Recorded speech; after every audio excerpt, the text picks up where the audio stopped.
जालना शहरातील मामा चौक येथे भाजपच्या 6व्या प्रचार कार्यालयाचे उद्घाटन करण्यात आले आहे।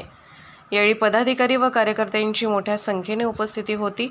जालना लोकसभेचे भाजपचे उमेदवार रावसाहेब दानवे उपस्थितांना संबोधित करताना म्हणाले की जिल्हाभरातून आपणास चांगला प्रतिसाद मिळत असून येणाऱ्या 8 तारखेला देशाचे गृहमंत्री अमित शहा यांची जाहीर सभा होणार आहे। या सभेसाठी जिल्हाभरातून मोठ्या संख्येने उपस्थित राहण्याचे आवाहन त्यांनी नागरिकांना केले आहे।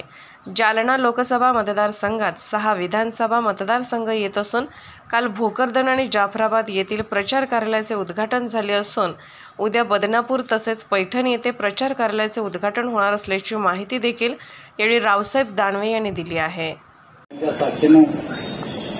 लोकसभेच्या प्रचार कार्यालयाचे उद्घाटन झाल्याचं जाहीर करतो। हे कार्यालय या ठिकाणून आपल्या जालना शहर आणि जालना जिल्ह्याची प्रचार यंत्रणा चालू राहणार आहे। भोकरदनला जाफराबादला आज कार्यालय उघडलं, उद्या बदनापूरचं कार्यालय उघडणार आहे। काल पैठणचं कार्यालय ओपन केलं, 2 दिवसानंतर फुलंब्रीचं कार्यालय ओपन केलं। या लोकसभा मतदारसंघामध्ये 6 विधानसभा येतात।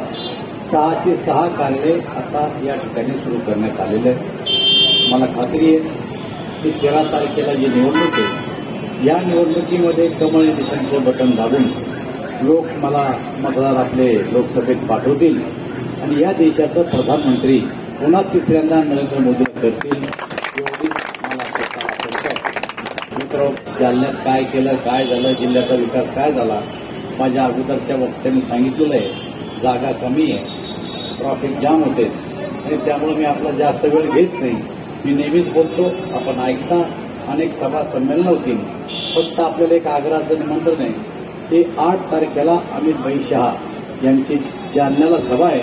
आपण सर्वांनी त्या सभेला यावं अशी विनंती करतो। आपण आल्याबद्दल आपले आभार मानतो आणि माझे 2 शब्द संपवतो। लोकनायक न्यूज